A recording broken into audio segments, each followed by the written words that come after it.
So I want to thank everybody for taking part in today's workshop. Today's workshop is titled How to Start, Operate, Fund, and Grow a Nonprofit. Again, how to start, operate, get funding, and how to grow a nonprofit. According to Forbes, 50% of new nonprofits will fail in its first 12 months of operation. According to the National Center for Charitable Statistics, 30% of nonprofits will fail within the first 12 months. Think about that for a second.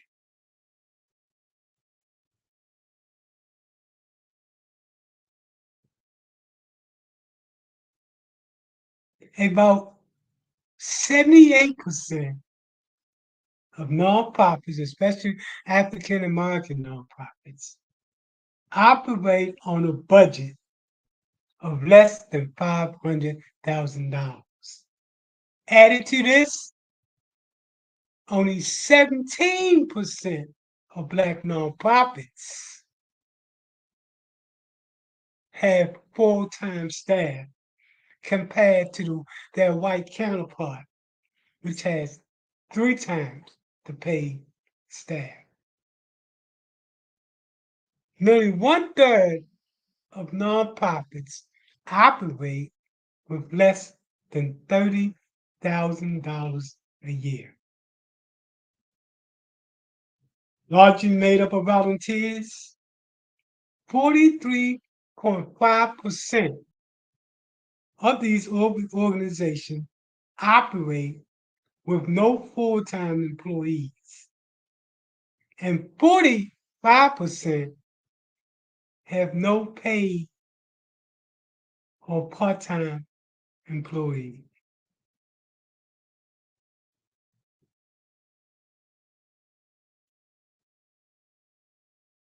Think about that.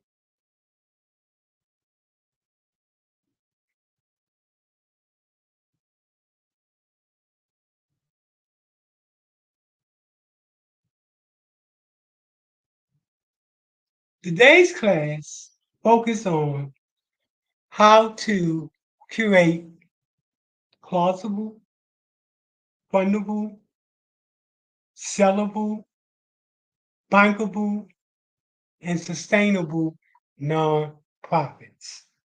Let's give a little bit of information about who we are as an organization. So we are the Center for Nonprofit and Community Development, and we started in 2011. I'm one of the founders of the organization with over 35 years of experience and doing nonprofit work. I converted that skill set into training. Again, remember those numbers. Within the first year of operation, according to Forbes, within the first year of operation, a large percent of nonprofits fail. So we provide technical assistance or technical support and show the nonprofit how to strengthen, increase, and strengthen their capacity to service their clientele.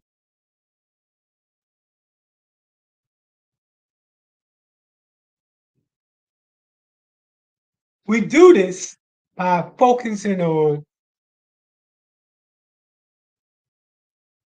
creating national and best practice approaches that is both evidence-based and data-driven. This becomes the key to getting a program funding. To date, we have provided technical assistance to well over 2,500 nonprofits, government agencies, faith-based groups, businesses, and individuals. Added this to the over 330 startup nonprofits that we provided the documentation for them to get that nonprofit started. And these nonprofits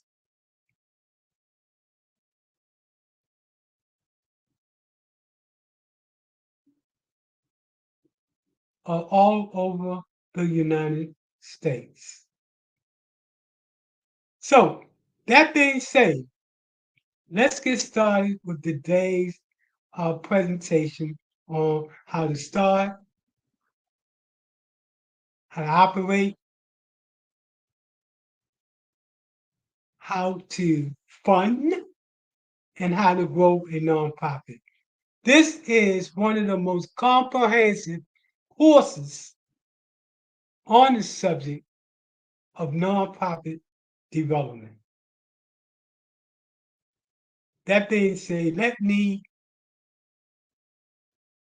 come out and let's get the class started. Again, my name is Michael Randolph, and I'm with the Center for Nonprofit and Community Development. At the bottom of the screen, you can see what's going across the screen is how to contact us. You can contact us at our email, which is Center for Nonprofit and Community at gmail.com.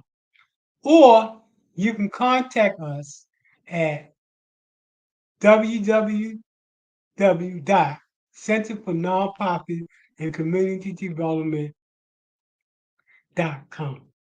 Let's get this class started. So our mission as a nonprofit is to curate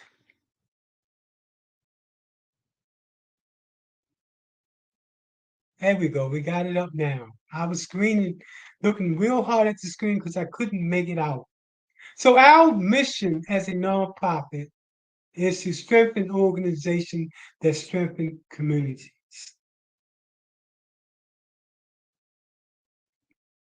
We provide a comprehensive list of services that provides that one-stop center.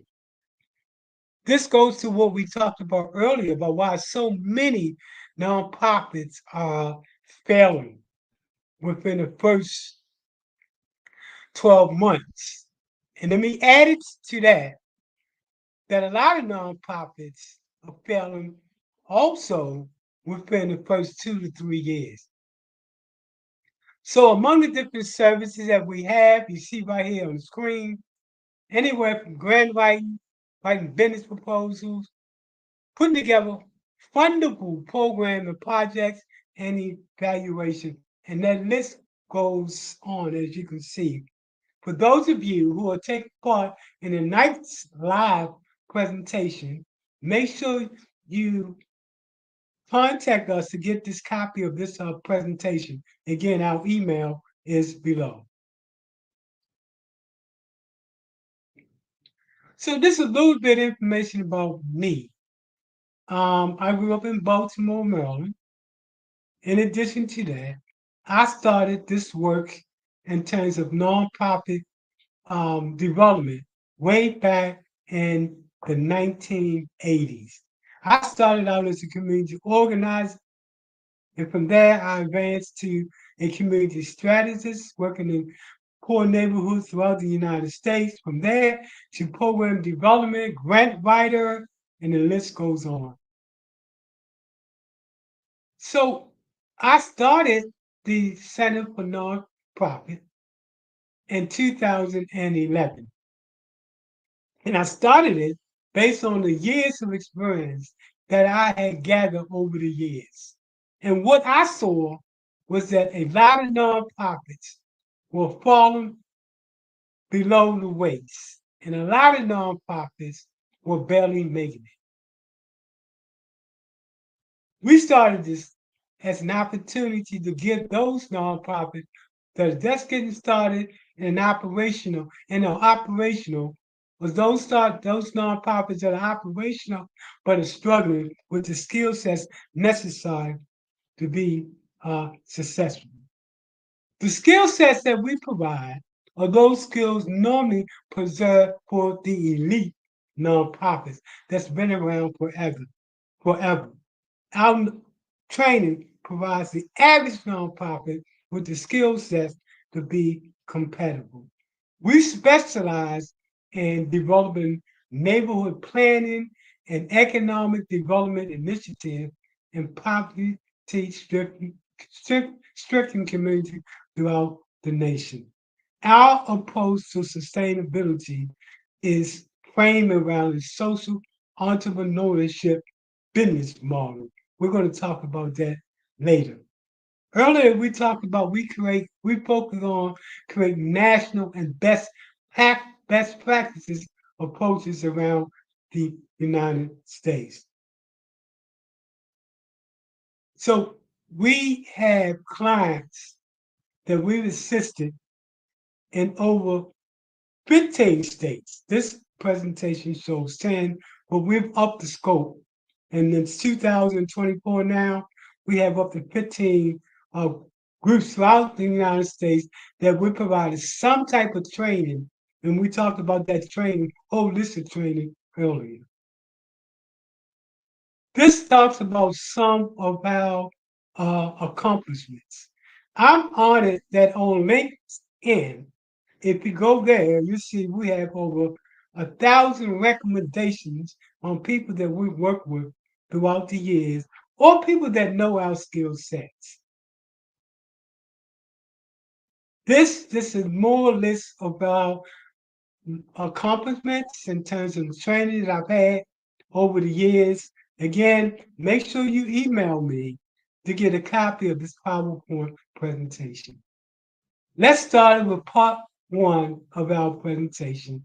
Part one is going to be 501c3, and the second part of the presentation is going to be on how to fund your nonprofit. So what are the learning objectives for this part of the presentation? What should you know when we end this session here?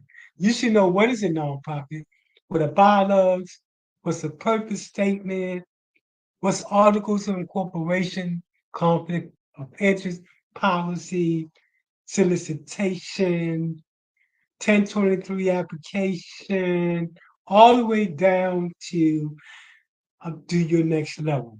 Also, you're going to learn about what are the 3 stages of a nonprofit. So what is a nonprofit? According to IRS, a nonprofit is a tax-exempt organization that serves a public interest.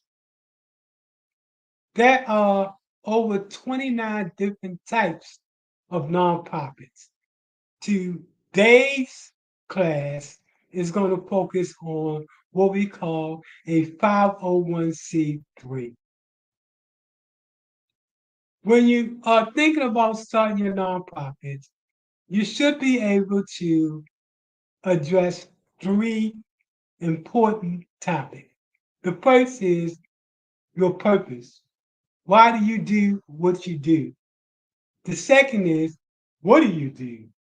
Next, you want to talk about what is your vision? What does the world look like when you're finished doing what you're doing? What is the future tense of the world? This becomes your vision. And then your mission. Based on your vision, what is your mission?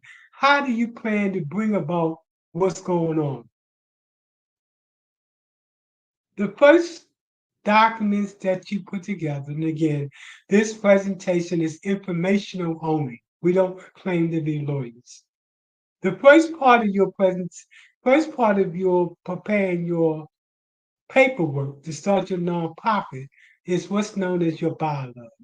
Your bylaws are written rules by which the organization is governed by. It consists of these elements: definition of your board, your officers, identification clause, terms of directors, etc. Your articles of incorporations is the first documents that you file to become legal. This is a formal document filed with the government body to legally document the creation of your corporation. It has and should consist of the name, duration, what's going to happen when you dissolve. All of this should be part of your um, articles of incorporation. Again, you can look at each element when I send this to you. Conflict of interest policy is required by IRS. A conflict of interest policy must avoid the appearance or actuality of private benefit to individuals who are in a position of substantial authority. Your EIN number is what gets you ready to start your organization once you go for your 501c3 status. Your EIN number, in other words, is your employee identification number. This number is given to your business.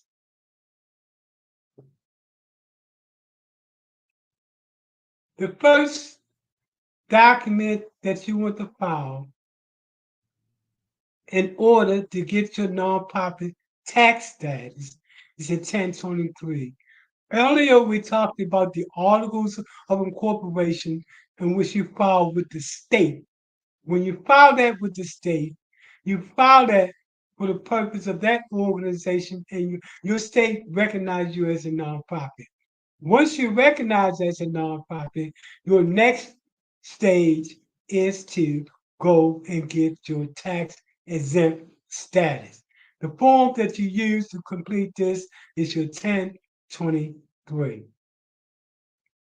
Once you get your federal exemption, then you want to travel back and get your exemption on the state level so you don't have to file sale taxes. Now, not every state has a state exemption. There's some states in which you cannot waive sale taxes, but the greater majority of them you can.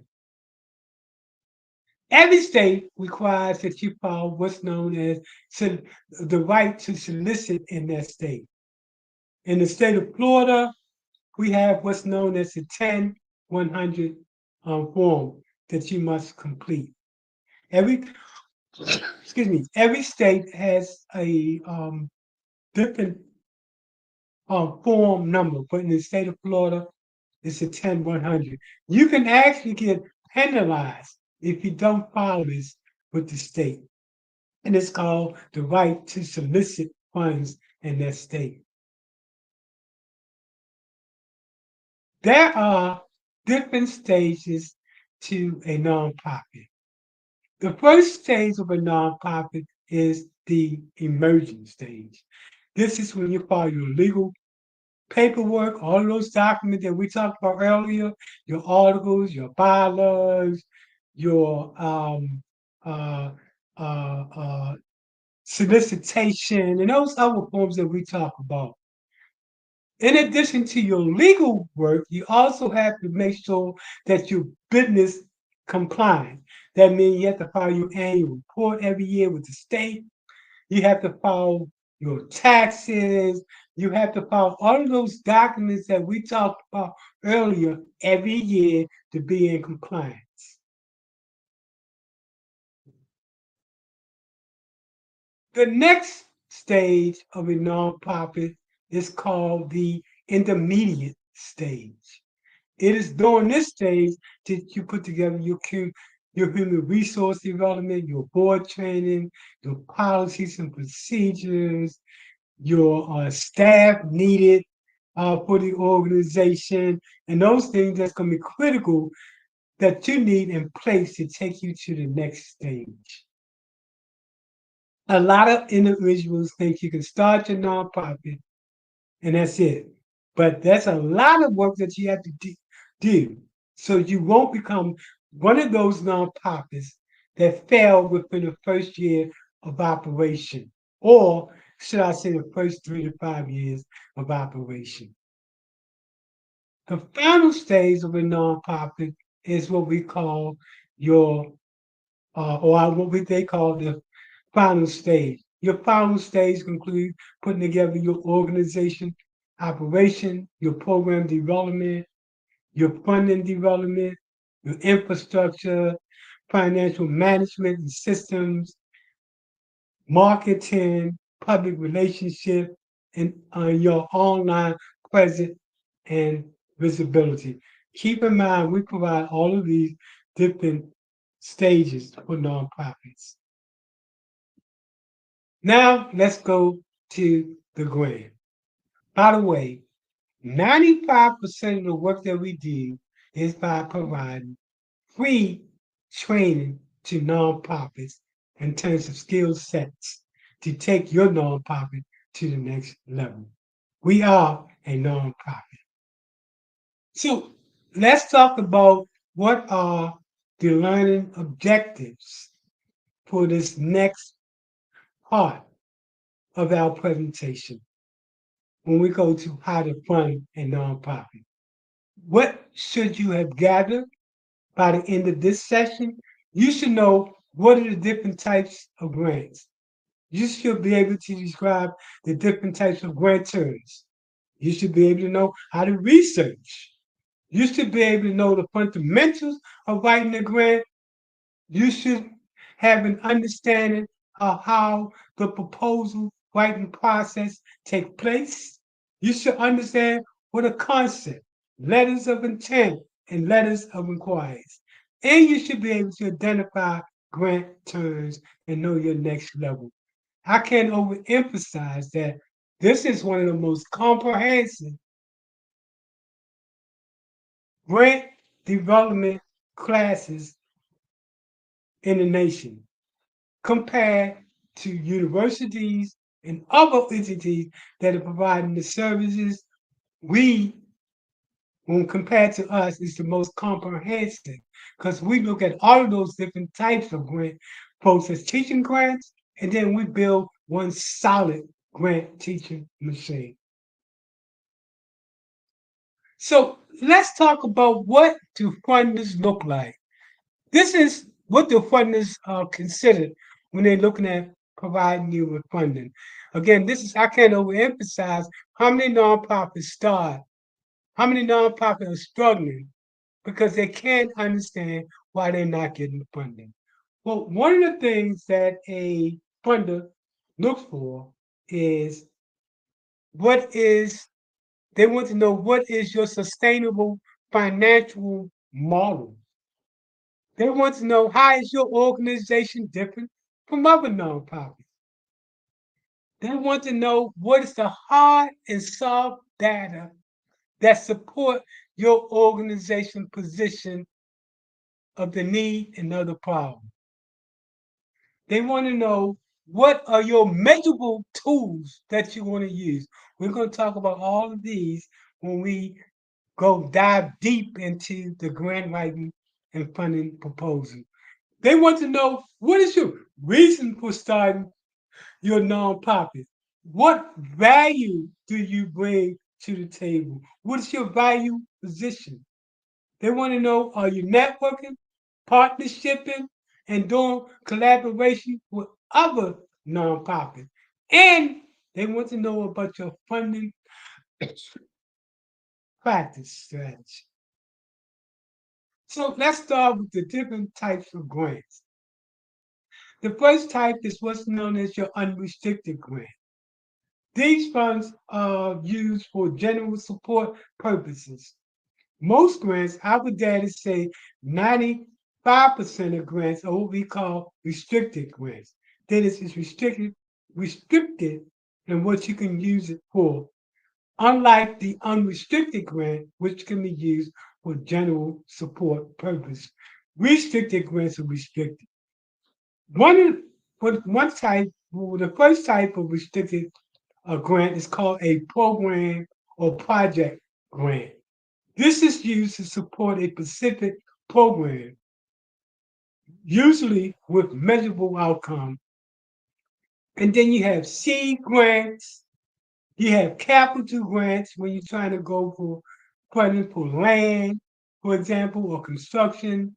You have endowment. Normally, this is focused to college and university. Then you have challenge grants, or matching grants, and finally, what's known as in-kind support. Let's begin to talk about who are the grantors? What is the disadvantages, which is this column, and what are the disadvantages, which is this column? I'm sorry, for some reason, advantage and disadvantage didn't line up. So the first type of grantor is known as an individual. This is by far the largest amount of money that comes in is from individuals like you and I. The second type of funder is either a family or a community foundation. A family foundation means that we are all biologically connected, and a community foundation means that it's focused on a particular community. And then you have your corporate foundation. Now, by law, corporate foundation must provide at least 5% of that net proceeds uh, to charitable causes in order to maintain that status and get their subsidies from the government. Then you have the next type is a federated funds like the United Way, and then the next type is government funds, which is by far the hardest. Keep in mind, you want when you go after grants, you want to know what the advantages are, which is this column right here, and the column next to them is you want to know what are the disadvantages to going after that particular grant. So let's talk about the funders uh, who provide funding for nonprofits. Let me say that there are over 135,000 funders that fund nonprofits throughout the United States and beyond. There are two ways that you can go to find them that I've highlighted in red that I think are the two best ways. One is the Foundation Center, and the other is grant.gov.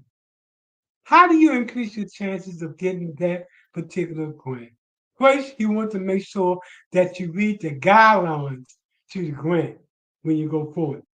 You want to make sure that you talk to someone who was a past grantee that got that grant. You want to make sure that you talk to a person that was a past reviewer of that grant, and you definitely want to contact the program officer. When you go for a grant, for example, let's say Bank of America, they're going to tell you this information. Okay, let's continue. The problem. The statement of the problem. In order to get funding, you have to be able to identify what the problem is. The problem, and they call it a problem statement. Some call it something called the need statement. It specifies the conditions that you want to actually have change. You should establish the importance and significance of the problem. You should be able to state the problem and outputs in terms of human need. You should be able to indicate how the problem relates to your organization goal. And in terms of trying to gather the data necessary, you should use what we call both qualitative and quantitative research.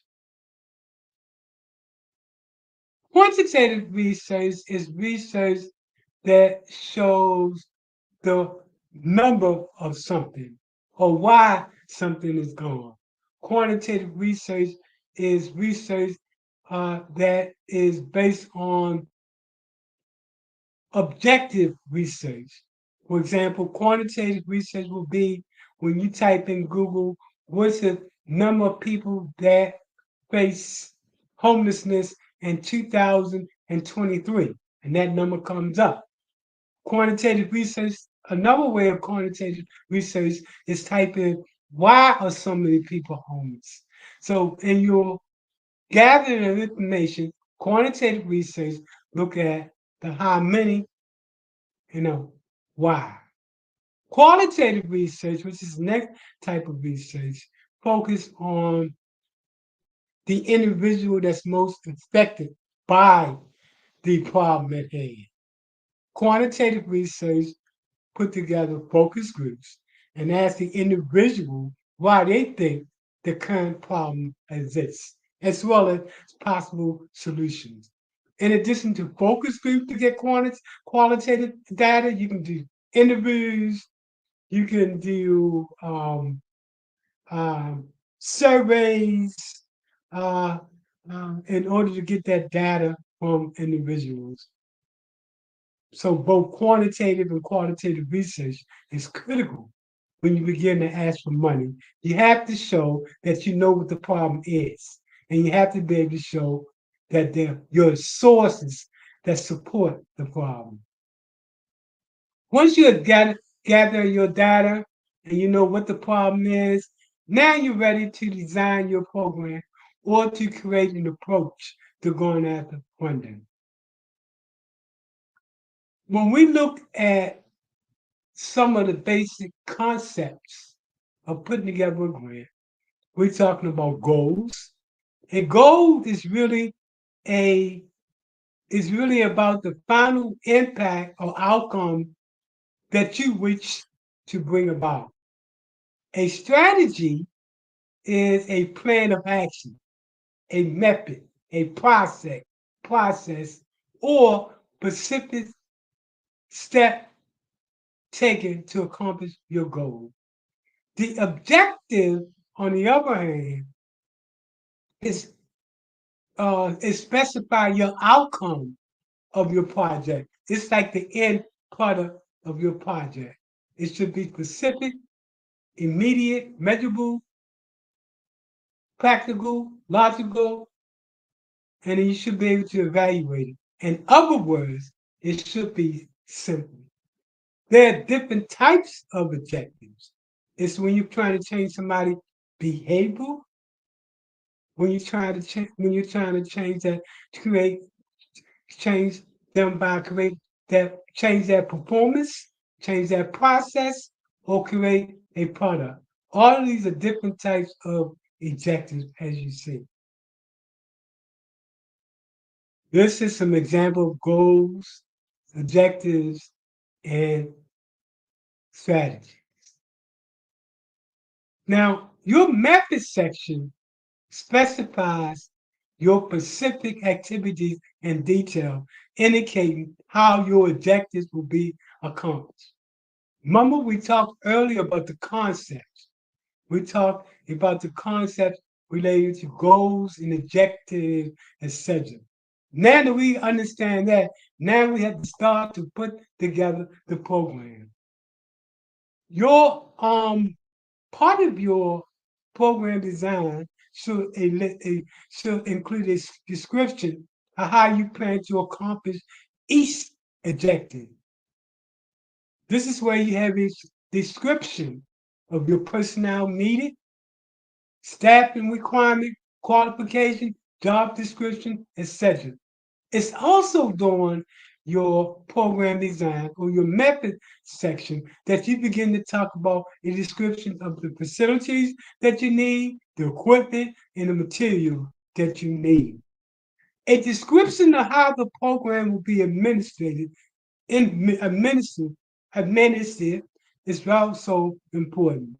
How would it coordinate with your other activities? What is the scope of activities? And can it be done within a reasonable time period? Introduction. Your introduction is an opportunity to give credibility to your organization. Um, Normally, most government proposals or applications don't require this, but most foundations and corporations do. The introduction is a credible statement that describes your professional and organizational qualification, and it establishes the significance of your idea. Conclusion. Conclusion. Every proposal should have a concluding paragraph or two. This is a good place to call attention to the future after the grant is completed. It's also during your conclusion, is when you have an opportunity to make a final appeal for your project. Unlike the rest of the grant proposal, your conclusion is when you have an opportunity to really share your emotions. Normally, when you're writing a grant, your emotions is irrelevant. All those other parts. But during the conclusion, this is when you want to appeal to your emotion. For example, a mother that has lost her child to street violence, this is when she would say, the reason why I do this is not because of a job, but because of a need to soften a pain that no other mother should feel. So you definitely want to appeal to the funder's emotion during your last paragraph in the conclusion. For example, if you're trying to save the world, when you talk about how the environment is being destroyed, and how your emotions because you want to make sure we live to be able to survive. Is another example. Now, this next part of the proposal is when you talk about how you plan to disseminate your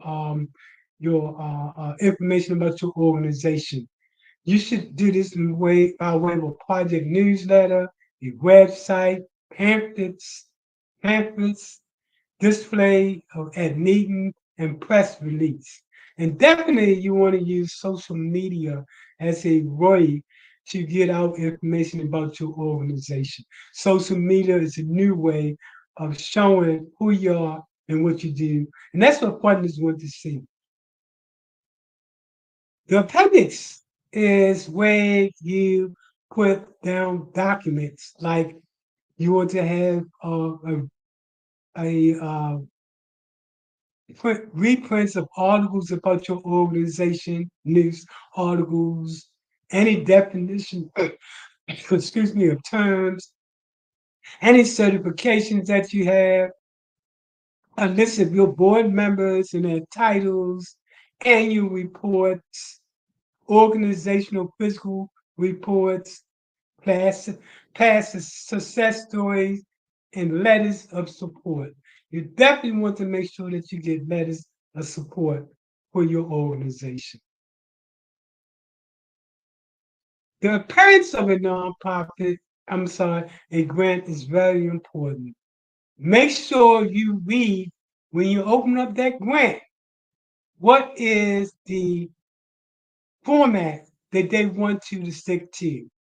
For example, some grantors want you to make a list and use numbers. Some want you to use the number your pages. Some want you to use bold type. There are a number of different requirements by that particular grant term. Make sure you read the part of the grant that talks about the format. Should it be single space, double space?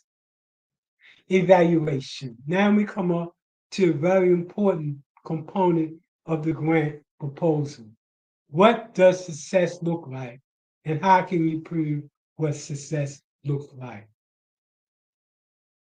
There are two major approaches that you can use in terms of showing the funder what success look like. The first is called program evaluation, and the second is known as program management, measurement. And you can read this when you get this presentation. Let's talk about the different types of evaluation. The first type of evaluation is known as a goal-based evaluation. A goal-based evaluations are evaluating the extent to which the program are meeting the predetermined goals and objectives that you set out for.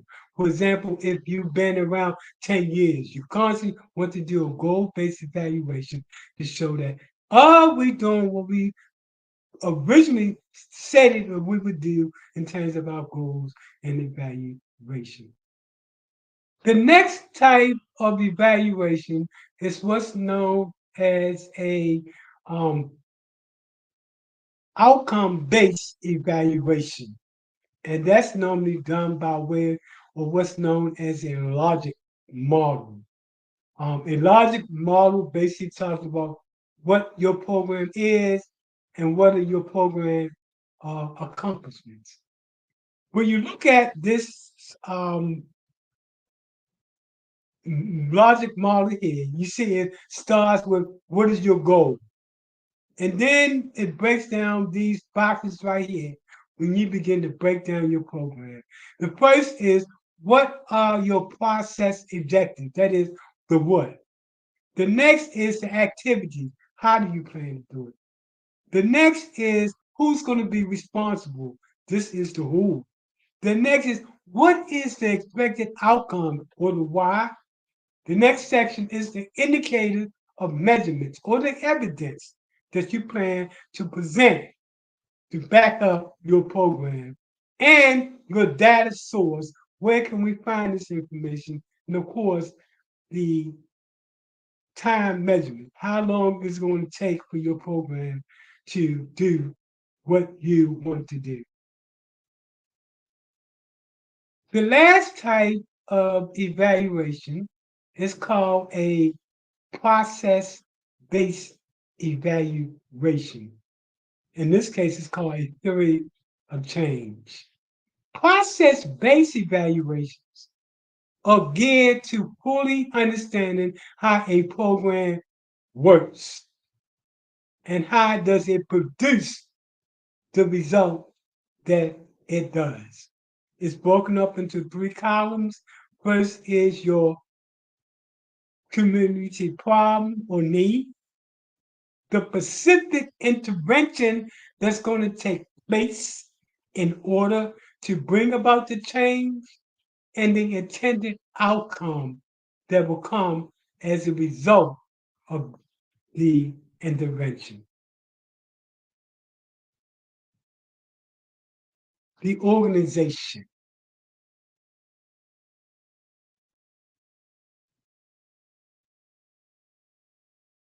Your organizational capacity is what determines whether or not you're going to be a sustainable and fundable organization. Your organization capacity deals with the why, the who, the what, the how, and the how much you need in order to operate your nonprofit. For example, why does your organization exist? Who are you? What makes your organization uniquely qualified to bring about this change? What programs do you plan to bring into play? How do you plan to implement these programs? And how much is it going to cost? In order to be sustainable, you have to have infrastructure, organizational, no, organizational infrastructure. That is, you have to have policies and procedures, staffing, funding, sustainability, physical control, access to support resources.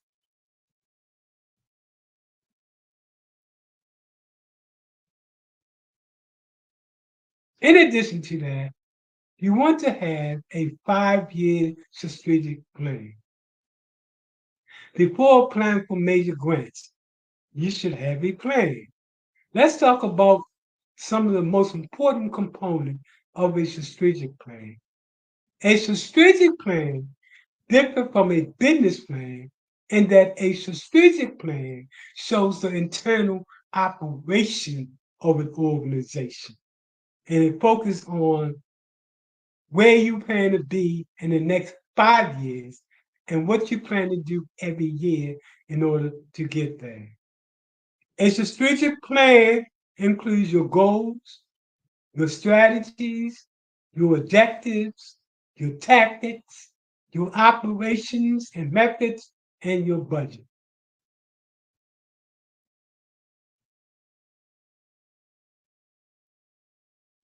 The other important component to sustainability of an organization is what's known as a SWOT analyst. A SWOT analyst is a strategic planning tool used to evaluate your strengths, your weaknesses, your opportunities, and your threats involved in a project or in a business venture. Your Fortune 500 companies do this all the time. Funders don't ask for this, but you should be able to have this as part of your documents that you file with the uh, proposal that you want to submit. Again, grants are hard to get, but not impossible if you understand the rules to the game. Don't become one of those nonprofits that within your first 3 to 5 years, you're struggling. There are core components to every strong organization. You should know what are your values. That is, what do you believe in? What is your mission? That is, why do you exist? You should know what is your vision. That is, where are you going at? You should know your strategy. That is, how will you get there? And finally, as part of your core components, you should be able to understand your tactics. That is, what will you do to get there? This should be done in long term, medium, and short term. The other components to a successful organization is having a business plan, operational plan, financial management, funding strategy. We talk about funders looking at funding sustainability. So you have to have a funding strategy, put together your risk, safety and risk management, your marketing plan and branding for your organization, your partnership, and your collaborative. I can't overemphasize on the importance of being able to market and brand your organization to make your organization sellable.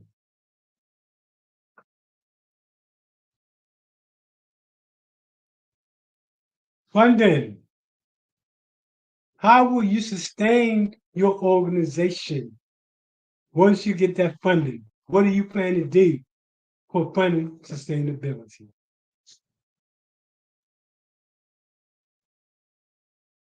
Here is a piece I put together that is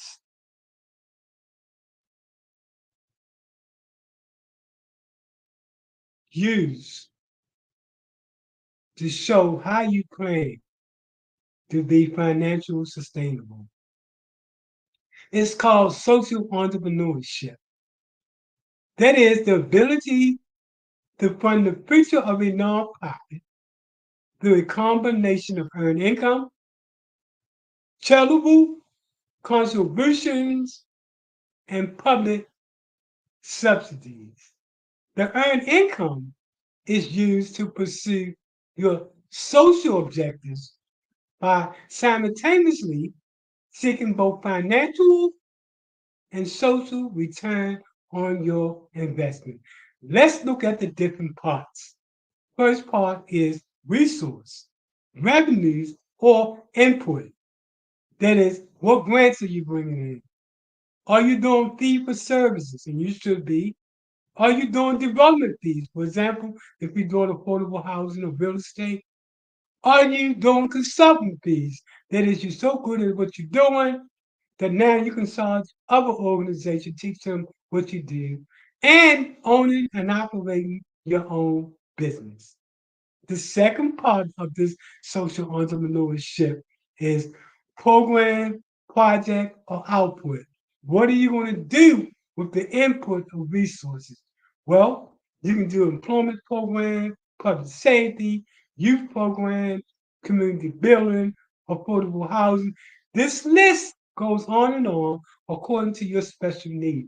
Once you identify the output, now we have to talk about the next column, which is what is the outcome that you plan to bring about? For example, increasing employment opportunity, increase affordable housing, reduction of crime, whatever that outcome is going to be that you're seeking to bring about. The next part of this is known as the benefits. What's the return on investment? Well, for cities, if you're doing a grant program in the city, county, you're going to talk about increasing that tax base because you're reducing crime, for example. You're going to be talking about a reduction in the required city services. If you're doing a grant and you say, look, you have a lot of services that you don't have to use if we have our change come about. That is, if we're doing public safety and reducing the need for public safety and crime and things of that nature. For funders, you also want to show how there's going to be a reduction in risk, for the lender, person for a bank. If you get money from the bank, you can get a grant. From those people that want to invest in you, you want to show that it's going to be a high return on the investment for those that are invested in you. And then generally you want to show a better quality of life. The budget. The budget is really a project. A budget project is more than just a statement of proposed expenditures. It's an effective alternative way of expressing your project. And there are different types of costs associated with your project. The first is what's known as the direct costs. You can read this when you get this presentation. Direct costs are line items in the budget that explicit project expenditures. Indirect costs, and then cost sharing, and then in-kind costs related to that. In-kind is like pro bono type of work. So all these different types of costs is involved in your is going to be involved in your budget. Okay, so we also offer online courses in doing in-depth grant writing, anywhere from 4 to 8 weeks long for those of y'all that want to become an grant writer. As you know, grant writers can make anywhere, and these are beginning grant writers, anywhere from $50 an hour to an experienced grant writer who can charge up to $300, $400 an hour, especially when you're going after the big grants. So thank you for taking this course. I hope this has helped you. Get in contact with us if you want us to help you to start your nonprofit, to put together all of the paperwork for you to start your nonprofit. To date, in over 15 states, we provided that preparation for those nonprofits to get started. When we do our paperwork, we do it in such a way that the funders will take you more seriously. That's where we come in with our expertise in putting together wonderful nonprofits from the very start. Thanks again, and I hope this presentation does help in you getting your nonprofit started.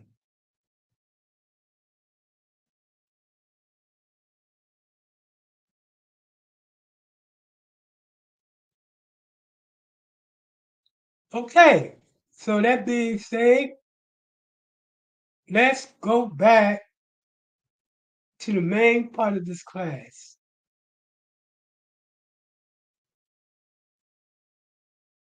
Every grant has to be plausible, fundable, sellable, bankable, and sustainable. Tonight, we talked about all of those different elements and putting you in a position in order to get the funding that you desire. I stated earlier that 90% of our training is free of charge. And it's done so by folks like yourself in contributing $1, $2, $5, $10 to the organization. Our cash app is $SMMIKE1,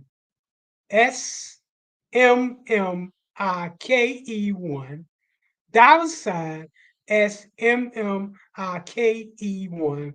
If this workshop has been a benefit to you, hey, send us $1, send us $2, send us $10 so we can continue to provide this needed support for nonprofits. Thanks again for attending tonight's class. Please email me at Center for Nonprofit and Community at gmail.com to get a copy of this presentation. Again, email me at Center for Nonprofit and Community at gmail.com or to our website. Our website is www.Center for Nonprofit and Community Development.com. As you can see, there's a lot to putting a nonprofit together. What we do is to work with you and spoon-fed feed you so you can have the ability to be a sustainable nonprofit and create your own salary and start your own nonprofit to do the work that you love. Nonprofits can make nonprofit employees, especially the CEO, every nonprofit can make upward to $100,000 if you have the skill sets so your nonprofit can be successful. Please contact us if you just start your nonprofit or if you want to grow your nonprofit. And again, I hope tonight's presentation helps you in taking you to the next level. I always say nonprofit rocks because they do. Without you doing what you're doing, change don't come about in our society. Nonprofits are ordinary people that are doing extraordinary things throughout the United States. Ordinary people that's doing extraordinary things. I hope this presentation really helps you, and I hope you're one of those individuals, be it an organization or an individual that's ordinary, but you want to do extraordinary things. Thank you.